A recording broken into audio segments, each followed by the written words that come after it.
Hello, yes, welcome. This is Parker Brisebois, Parker Thomas Brisebois, the first of his name, and you, once more, are watching the Iridescent.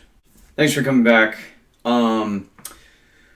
It's now the sixth time we're doing this. I'm really happy you're back. Thank you so much for watching so far. I've had a lot of fun doing this show and intend to continue doing so.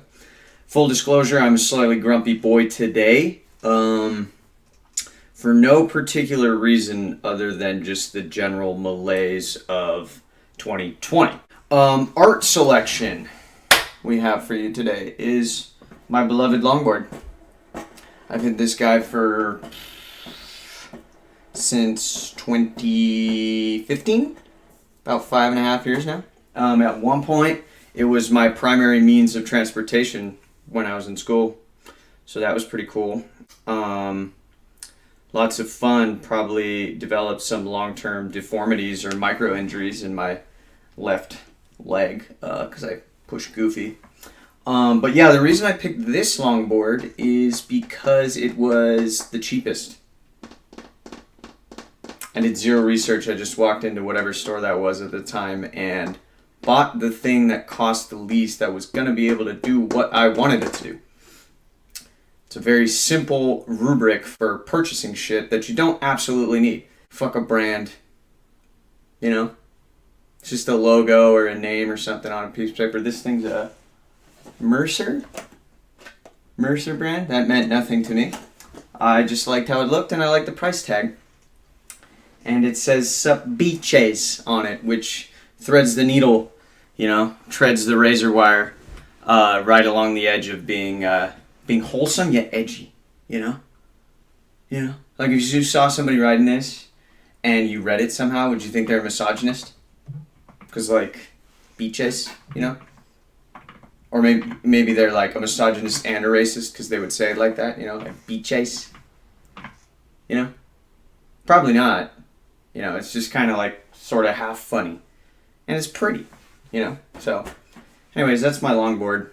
Super stoked to have it. It's going to be our visual loci for today, other than my face and the tapestry here.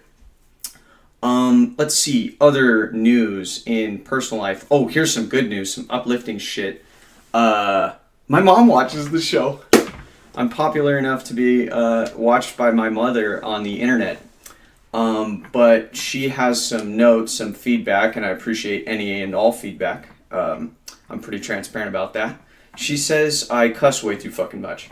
Police me on that if you would. Cancel me if I swear more than, fucking 5 or 6 times in 30 seconds or whatever.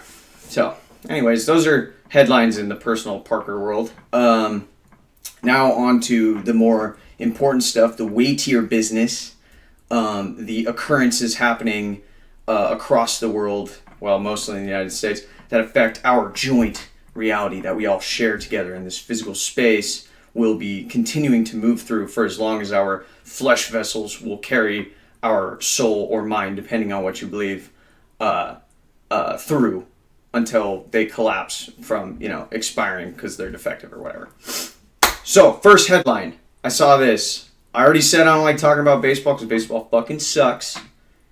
My opinion. Come at me. But sports and the pandemic are fascinating.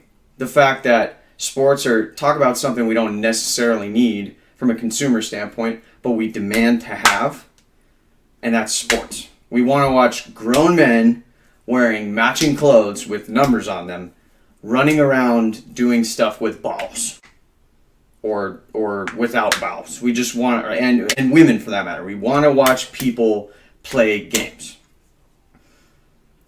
It's so important to us, the fact that those people could die because they got to go to other cities to play other people in their game because they're bringing with them a deadly disease. It's so important that we don't give a shit about that. We just want to watch them play the game, which is crazy. I mean, when you spell it out like that, isn't that fucking crazy? It checks out in day-to-day. Of course we want to watch professional sports because, that's 40% of what the male population talks about and probably just as much as what the female population talks about Even, including the part where they're bitching about how much the men in their lives are talking about that. And as for non-binary folks, non-binary folks love sports too. Everybody fucking loves sports. So even if sports players could be getting sick, getting other people sick, dying, we don't care. We want to see them play ball. So, baseball, which is one of the major sports that's going on right now. I saw this headline which sums up the paradox of sports in the pandemic, in my opinion, and that's Fauci throwing the first pitch of the Nationals game. Dr. Anthony Fauci threw up just a absolute goofy gooser, like they all do. Fuck, man. It's like half the people they get out there to throw, even dudes who play other sports, gals who play other sports, suck at throwing a baseball, like comically so. If I ever throw a first pitch, mark my words, it's at least gonna be something you could swing at. I'm not gonna guarantee it's a strike, but I'm not gonna fucking throw it past the catcher, okay? I don't know if Fauci threw it past the catcher, but I did see the throw from the angle they gave us, and it was ass. But talk about a stunt in terms of marketing. Like, oh look, the head epidemiologist in the country is out here. This must be an okay thing to be doing. Playing baseball, that is. And, the optics of that are pretty clear. If you're a first level thinker, you see that, you go, oh yeah, well, they must be following all the rules. And they did make a long ass set of rules to play baseball safely during the pandemic. It's like a 67 page document that includes no spitting, no, got to be wearing masks a lot. Dudes who aren't likely to play have to sit in the stands. No ass slapping, which I know is a big deal in baseball. So they're doing everything they can to try to make it work. But the operative word there is try, because headlines as of yesterday, which was the 27th, we're talking about COVID-19 outbreaks already happening in dugouts all around the league. The Marlins in particular is the one I'm thinking of. And in addition to that, I mean, shit, I was talking to my buddy the other day, who is a baseball fan. I don't know why. I mean, he's got other problems, but baseball fan is probably the biggest one of them. He's showing me his fantasy baseball app, and on there, you ever play fantasy sports, it lists, projections on how your guys are going to do that week. And if they're injured, it says injured. That app now has a variety of injury report that says COVID-19. So players are getting it. They're supposed to play a 60-game regular season. I don't think it's going to go that long. I think too many people are going to get sick and they're going to have to pull the plug. And that's not what ownership wants. That's not what the league itself wants, but because they're going to lose a lot of money, and that's what this whole fucking thing is about. This whole circus show, this whole give it a go, let's ride till the wheels come off. It's just to churn out as many bucks as they can, because the alternative is these guys who are already princeling sports owners aren't going to make money for a year. Jesus Christ, dude. Like, my unemployment benefits just ran out, and I hope I'll be able to survive the length of a baseball season just on like saving and responsible spending. These guys have been making millions of dollars for however long they've been in business, and they can't stand to hold out for one season. Greed.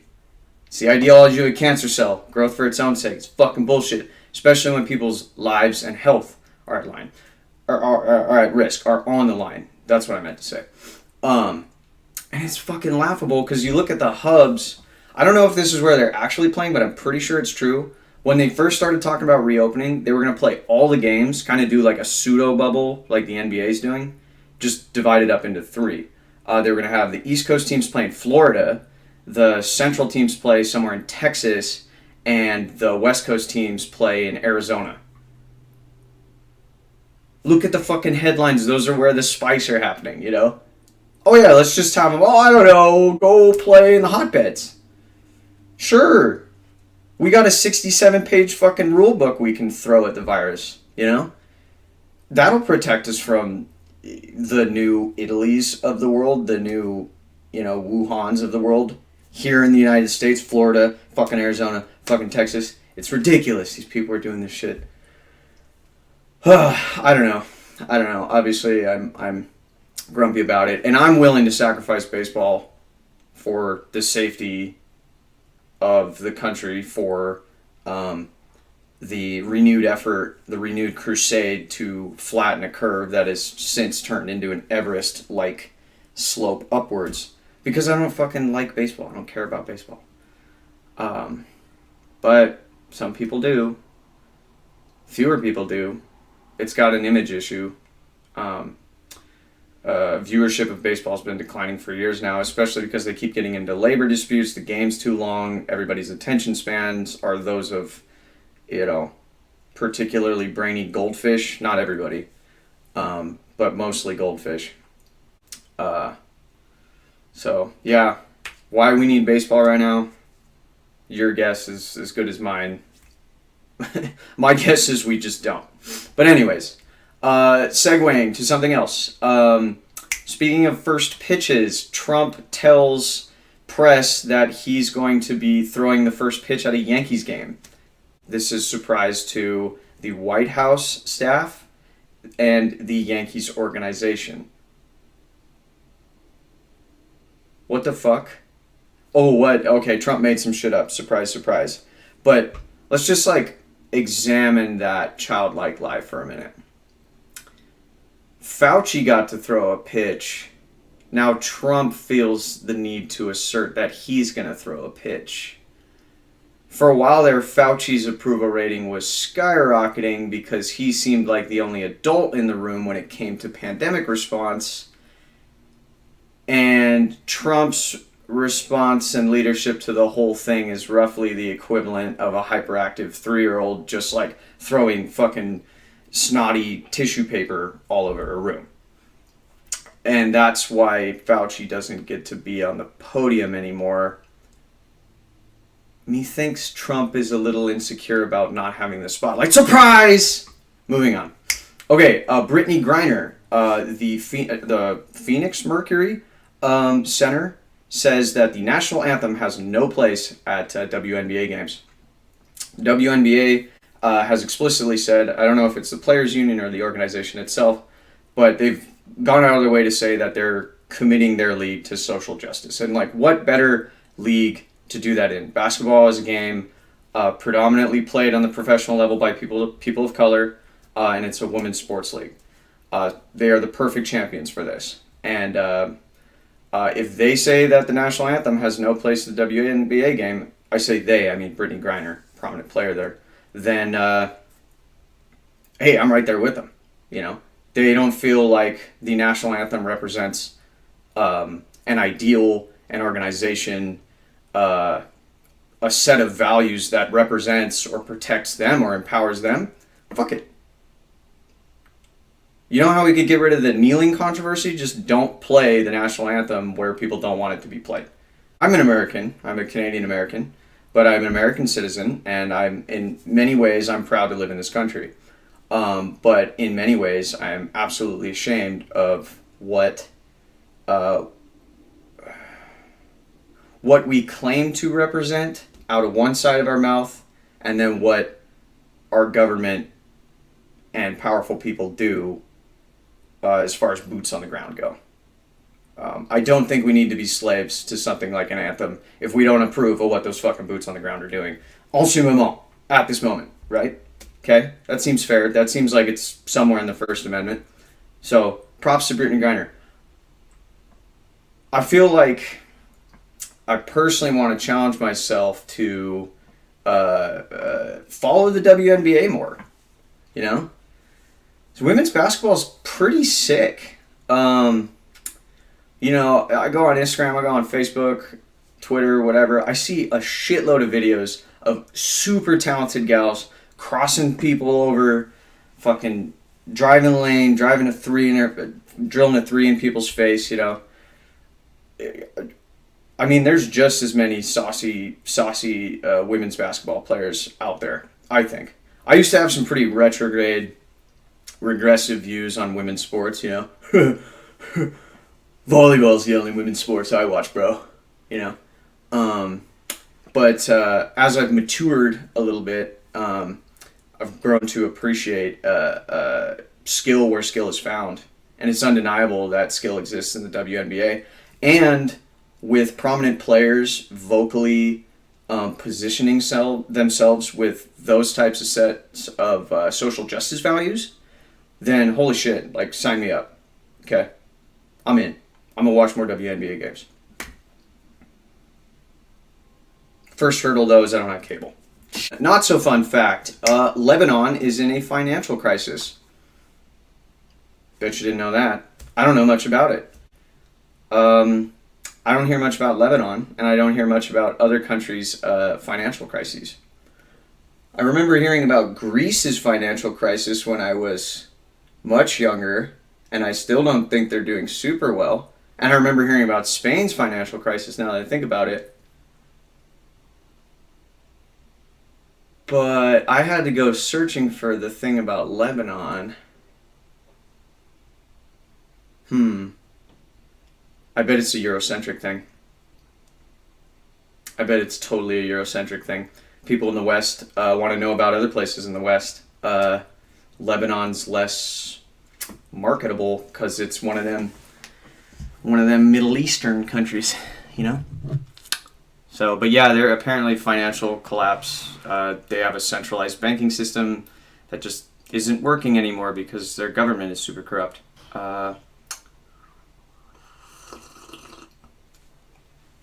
I don't know, a little grab bag fact for you. Moving on, yes. Let's see. Draymond Green calls out the Raptors organization for showing up to the NBA bubble in a bus that says Black Lives Matter. Draymond Green said on Twitter that Black Lives Matter does not apply to Canada.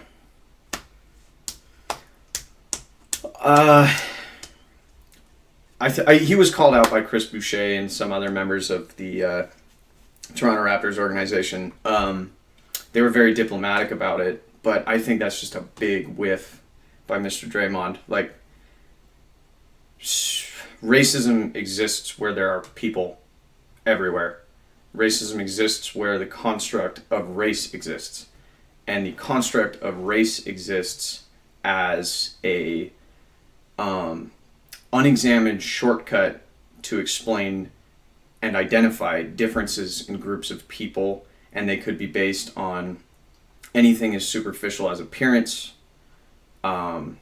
language, the way they dress, the way they worship, what they eat, you know.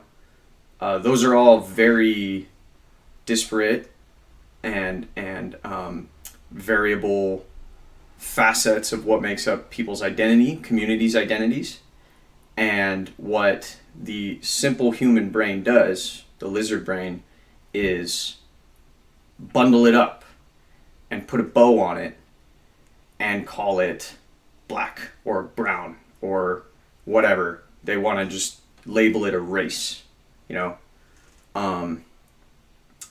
So anyways, yeah, racism exists where different races exist together. The United States has the legacy of slavery it's dealing with, and that's defined the history of the country's civil discourse since we were founded, 1619, since the first slaves came over, were stolen. So we have a unique and peculiar form of racial discourse that exists here, but that doesn't mean that racial struggle for progress doesn't exist in other places as well. And Chris Boucher, who is a Black Canadian, rightly called Draymond Green out for this, and I think there's a productive dialogue going on Twitter now in regards to that. You know, this is gonna be shitty coming from a white boy, but come on, Draymond, dude. Come on, man. Like, I feel like you gotta know that, you know. And I think the fact that he felt comfortable and empowered to assert, his position that Black Lives doesn't matter to Canada, which is also absurd considering that Black Lives Matter protests have been going on in every major city across the world. Well, many of them anyway. Paris and places in Asia and London and, all over Canada. Yeah, the fact that he wanted to assert the uniqueness of Black Lives Matter to the United States, I think, is an example of something called the Dunning-Kruger effect. Dunning-Kruger effect is the opposite of one of my favorite sayings, which comes from, well, it's attributed to Socrates, supposedly, which is, the only thing a wise man knows is that he knows nothing. Okay? So, if you're smart, you don't know anything. And that kind of bears out with stereotypes of absent-minded professors, people who clearly have a lot of cognitive power who are constantly questioning themselves. Okay? So, bear with me. The opposite of that is those who know very little assert that they know a lot, right? So if you're incapable, you don't know how incapable you are. You are incapable of seeing your incapability. And you see this with a lot of celebrities, like a lot of like flat earthers and shit. People who have a platform and a follower base. They have fame. They have some degree of influence. And I mean, there's a million ways to have influence, and most of it's not academic. Most of it's not like in constructing a better public space. It's not anthropological or whatever. And yet they assert things about how they get shit about society that other people don't, or they know the truth that other people don't. And they conflate their fame and influence and success in one area, say sports or music or something like that, with their just overall superiority to your average bloke, to your pencil neck geek, African American studies professor, to your English teacher, to your epidemiologist, to your zoologist, whatever. These people are nobodies. You don't see them on TV. I'm on TV all the time. Therefore, I have just as much of a say, and probably more of a say, than those experts who live in relative anonymity. Anyways, that's the Dunning-Kruger effect. You see it in a lot of athletes. I think this was a minor example of that by Draymond. Come at me if you disagree. But I think Chris Boucher and the Raptors are 100% on board with this, because why wouldn't we want to just spread the message, the ubiquitous fact that all good people should agree on, that Black Lives Matter? You don't need to be an American to say that. You don't need to be any kind of person to acknowledge the humanity of a group of people who need people to fight with them right now and to elevate their voices and to put a spotlight on their struggle no matter where they are. So those are my 2 cents on that.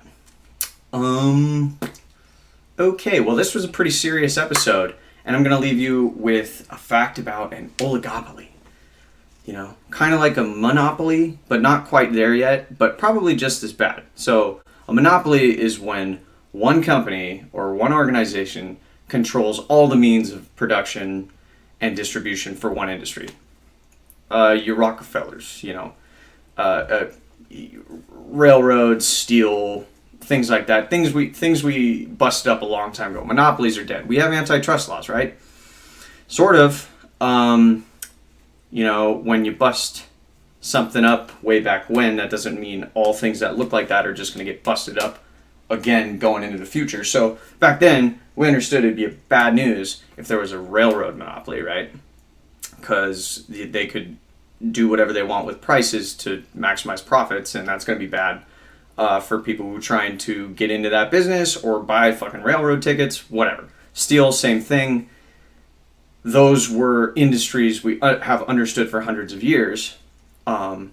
Companies and businesses and services we haven't understood for hundreds of years are the interwebs. Dun, dun, dun. And we're rapidly approaching oligopolies in that sense. So, let's have a look. Google, Alphabet, that's the parent company, which includes YouTube, Netflix, Facebook, Microsoft, Apple, and Amazon make up 43% of all internet traffic. And as I say that, I'm trying really hard to think of anything I do on the internet that doesn't involve one of those companies. 43% isn't quite half, so you might be thinking like, well, shit, I mean, there's still 57% of stuff that isn't those giant companies. Like, that's not an oligopoly, that's not a monopoly. Okay, well, 57% is everything else. That's like Reddit to Pinterest to websites of private companies that don't fall into that umbrella, which many of them, to your surprise and to everyone's surprise, probably fall under those umbrellas. Yeah, so most of everything you put your eyeballs on the internet are owned by a group of 5 or so companies. Well, not most, but almost half. And that number's only going up with things like mergers. You know, T-Mobile and Sprint are the same thing now. We're slipping back into systems in which very few people own all the shit. For example, less of an example of that exactly, but Patrick fucking Mahomes, talk about a princeling, dude. This dude just signed a 10-year contract to play quarterback. That's like 3 times longer than the average career of an NFL player. It's like $400 million, something insane. I don't have the number with me right now, but it's a shitload of money. That dude's set for life to play sports ball. And I just read a headline that he's now a part owner of the Kansas City Royals as well. That is one dude who is going to become a mogul. And he's got his hands in multiple businesses across the broader super category of professional sports. And after he retires, it's probably only going to go up from there. Now, he's not even a venture capitalist. He's just an athlete. Someone who's going to, earn his accolades and be made a princeling in due course because of those accolades. These people who own these companies, your Jeff fucking Bezos, all them, those are soulless creatures who have devoted their entire existence to acquiring more and more and becoming bigger and bigger, and until they own everything that we do. Again, not a conspiracy theorist, not a doomsday cultist, just explaining to you what the upper echelons of capitalist society look like and what their motives are. So, anyways, sorry I lied about having an interview ready for you. Just didn't line up. Turns out other people have work schedules. They can't just sit in their rooms and record themselves talk about stuff that's half funny and half really fucking sad and scary. So I will have an interview for you soon. It's either going to be next episode or the episode after that. Furthermore, I will leave you with a final PSA. If you're watching this before August 4th, and this will drop before August 4th, you need to vote. We're not fucking China. We're not fucking Russia. We can still vote. Don't pretend like your vote doesn't matter. You live in a fucking democracy, and you got to believe that that means something. Thank you for joining the show. Please give me feedback, welcoming any and all feedback. I know this was a pretty serious one. That's just kind of the mood I was in today. But thank you for watching. I really hope you enjoyed it. And tune in next time. Peace!